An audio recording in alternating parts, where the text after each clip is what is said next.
Good afternoon. Thank you for taking the time to attend the webinar today. My name is Chad Jeanette, and I'm one of the directors of Auditing Media Operations.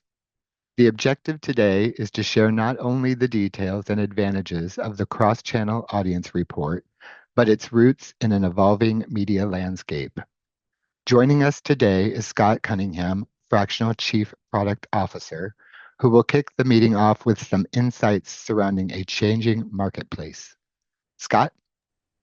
Thanks, Chad. It's great to be here, and I'm glad that we got looks like a great turnout today.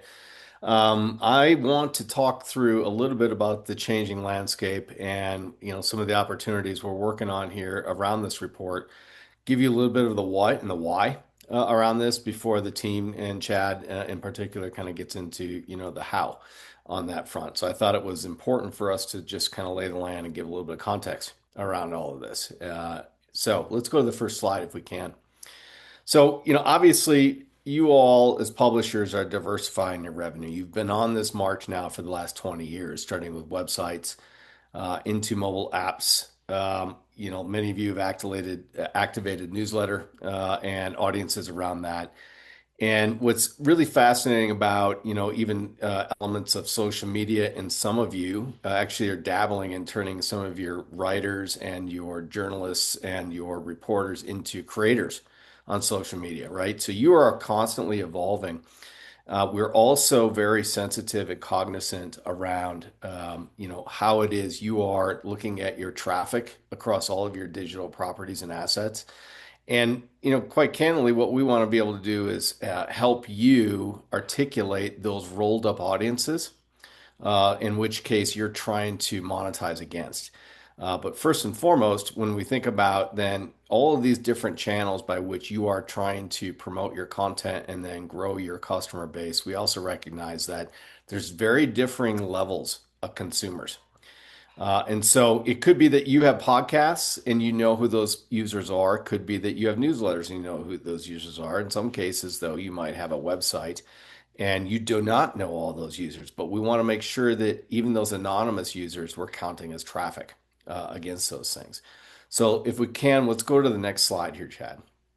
The way I kind of think about this and the way I think about, helping publishers across the board monetize the experiences around this is really bucketed into three categories. Now, I also have these broken out in consented and non-consented because in US we've got different state privacy laws, and that actually matters when it comes to advertising revenue associated in this. So I actually do a lot of work in these areas. But for the purposes of today, I want to talk about, how you all think about your consumer funnel across each one of these categories and try to convert customers. This top blue section here is anonymous user. It could be a drive-by user that's referred to from Google search, for example.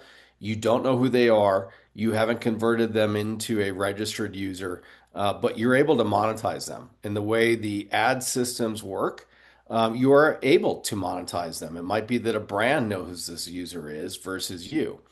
Um, we obviously want and we promote publishers who can convert consumers in that top of that funnel into the deterministic or logged in user. This authenticated logged in user is very valuable, even if they're not a paying subscriber. They're valuable because the data by which you've collected on this user is activated with much greater monetization power, even with an email address for ad supported purposes. And we know that the market trends are going this direction as well, because we also know that there's obviously some forces in the market that are impacting you as publishers, such as LLMs. LLMs and chat GPTs and the Anthropics, they're all keeping their audiences over there. We know that Google is in particular converting a lot of those audiences into their own. So it's kind of forcing publishers such as you all to ensure that you are trying to gain as much customer traction in the middle to the bottom funnel as possible, particularly the middle. And then obviously when it comes to subscriber information, brands and brand advertisers absolutely love that you've converted this mid portion of the funnel, but they also love the fact that you may have subscriber information too that they're able to monetize from an ad opportunity perspective. Um, while I talk about the consumer funnel and I talk about the ad opportunities that are going with it, I also want to talk about what we believe philosophically now with Alliance for Audio Media is we're here to help you protect your data.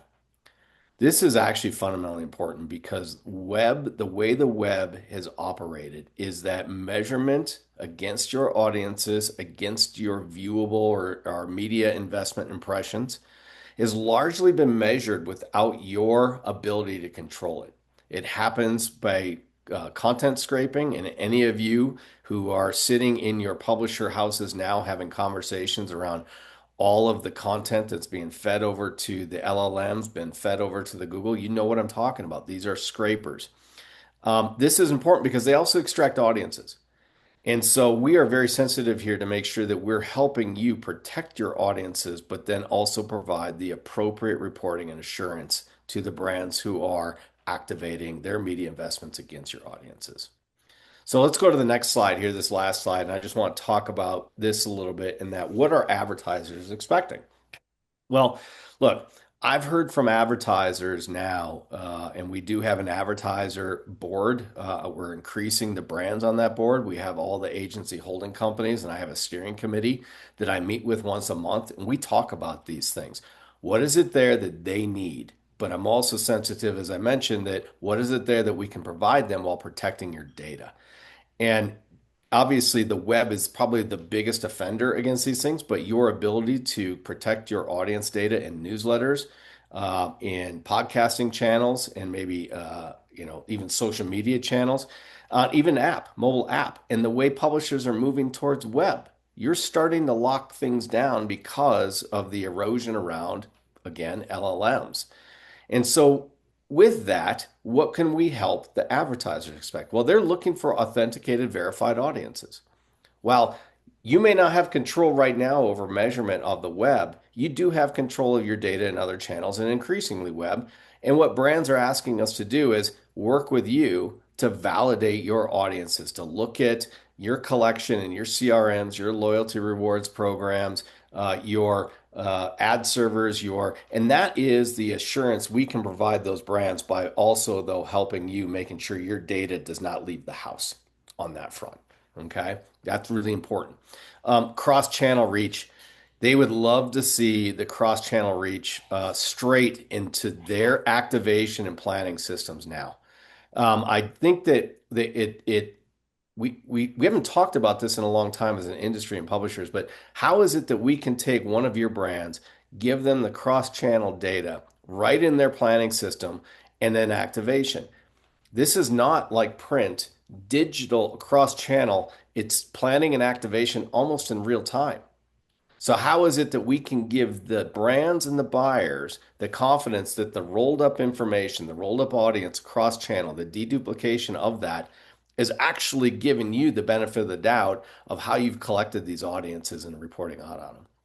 And then finally, I will say that yes, more and more brands and buyers are turning to engagement and outcomes. So it's not just good enough to probably have those audiences, but as you mature over time, what do those outcomes look like? Yes, an outcome can be upper funnel brand awareness, but more and more the CFOs and the procurement teams with inside brands are ensuring that their money towards those marketing groups and the media investments that they're approving in those budgets are actually becoming a little bit more of an addressable outcome. What's the conversion look like? And so we're not going to solve all of that today, but I do want to keep it at top of mind for everybody as you go through this process because we want to make sure that we're here to support you on how you're reporting out on these things, but also working with you to protect your data and just giving, bulk roll up. And if you do make a sale of your data with your media investment, that is for you to make that sale. Right now on web, that's hard for you to control that. But I think that's the value proposition that we're offering up here is to give the brand some assurance against your audience, your media, and also protecting your assets. So with that, I'm actually happy to turn this back over to Chad so he can walk you through how this process will work. I will be around for a little while longer, but afterwards, if anybody wants to reach out to Chad and the team, and if I can help address any questions, I'll be around. Thank you, Scott. Mhm. Pivoting off the information that Scott just provided, let's dig right in and let's take a closer look at the cross-channel audience report. One of the first items that you may note on the report is the format. There is a paid section, a verified qualified section, and then a media summary that summarizes the two.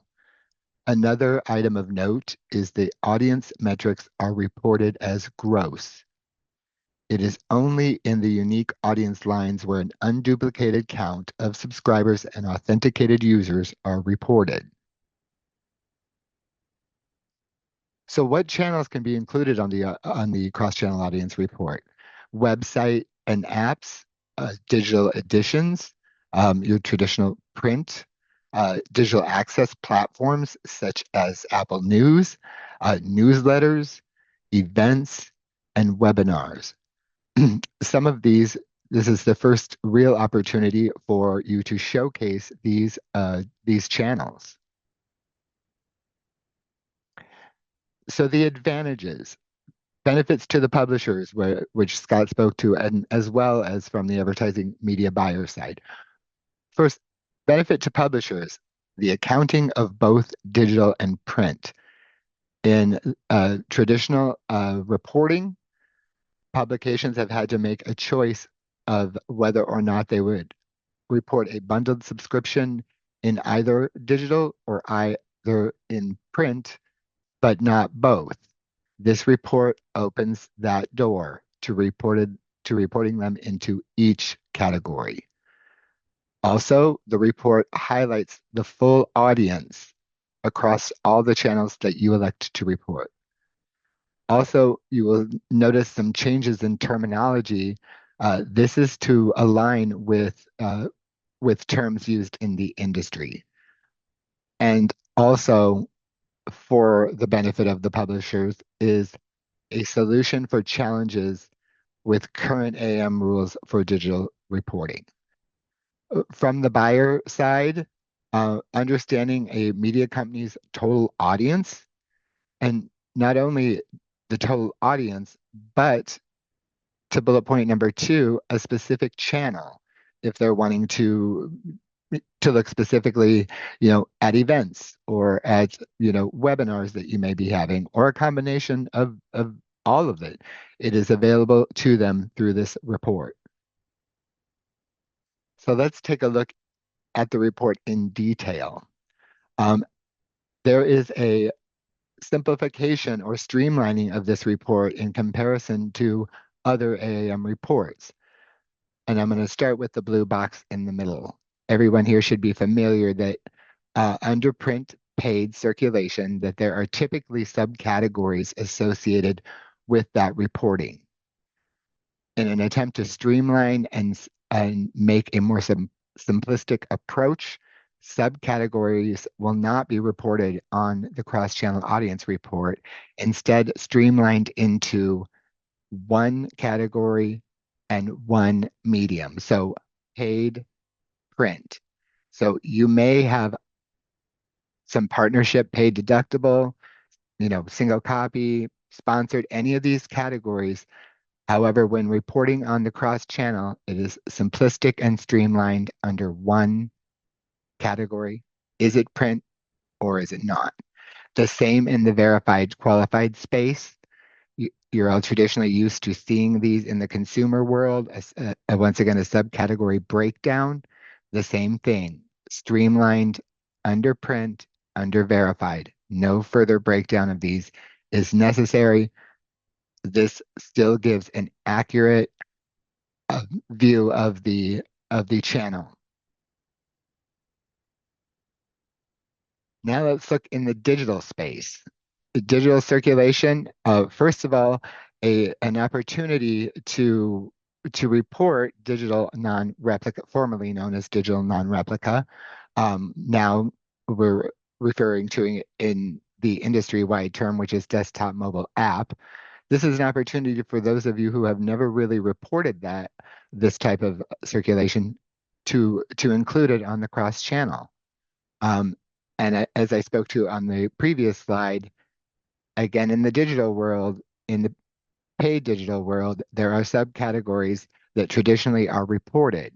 Once again, streamlining occurs, and typically these types of subcategories are associated with the digital edition, also known as digital replica, um, now streamlined to one line item, paid digital. And then you have the multi-title digital programs, which is your digital access platform, such as um, Apple News Plus or Readly. Uh, those are reported in their own line item. That is one category where we do still report those as net, and that is basically just due to the reporting structure of the vendor. Same in the digital verified world. I know there are some titles that do do report in these categories. Once again, no breakdown, no subcategory breakdown. Um, Once again, digital non-replica available if you're using that in the verified space, and multi-title digital, which is traditionally paid, but there could be a vendor that comes along, and we do have a spot for them as well. So once again, a more simplistic approach, a more streamlined approach that tells the tale. So what questions you may have? First, is the new data set and report replacing my current publisher statement? And am I required to report on the new format? Currently, the data set is not replacing the current publisher statement, and it is optional to report on the format. However, we encourage you to try the cross-channel audience report and provide feedback to AAM. The information that you provide is valued and will help with the evolution of this report. Can I include the cross-channel audience report in my AAM profile? Absolutely. You may include the cross-channel report in your AAM profile. There's actually a tab that is dedicated to this report. It is not required that the data be posted, but the opportunity is there if you choose if you choose to report it. And then three, can I see a sample of what my data might look like on the new report? Absolutely. In order to get started, reach out to either myself or to Sarah. And what we'll do is we will provide a template for you to fill in your latest cross-channel audience data. And then we will create an actual cross-channel audience report for you with that data. So you may review it, share it internally, and then decide if you would like to publish it or not. And with that, I thank everybody for attending today. Please reach out to Sarah or myself if you have any questions regarding this report, or if you would like to see your title um, put into the format for you to review. Thanks again. Have a good rest of the day.